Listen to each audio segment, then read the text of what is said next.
Magandang umaga! Kumusta po? Narito po ulit ang update natin para sa lagay ng ating panahon. Ngayong umaga po ng January 29, 2026. Sa ngayon po ay wala na tayong binabantayan na sama ng panahon sa loob at labas ng ating area of responsibility.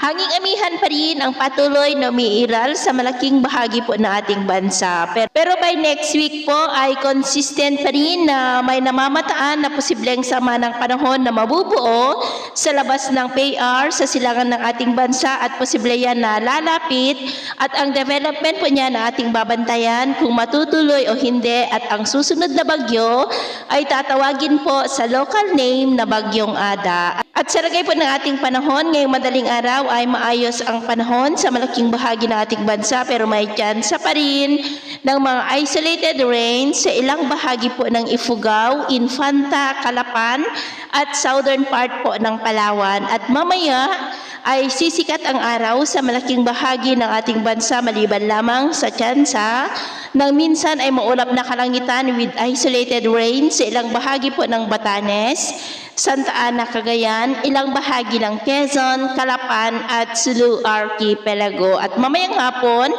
maayos na panahon pa rin ang asahan sa malaking bahagi ng ating bansa maliban lamang sa paminsan-minsan na tsansa ng cloudy skies with isolated rains. Kaya kung lalabas tayo sa ating mga tahanan, ugaliin pa rin po natin lagi ang magdala ng kahit na ng panangga natin sa init ng araw at proteksyon na rin po sa mga biglaang buhos ng ulan. At sa atin naman po mga baybayin, maalon pa rin po ngayon sa mga baybayin ng extreme northern Luzon, silangang baybayin ng Luzon, northern Samar Seaboard at eastern Samar Seaboard dahil ang mga alon po dyan ay posible na aabot hanggang sa 2 to 3 meters height hanggat maari.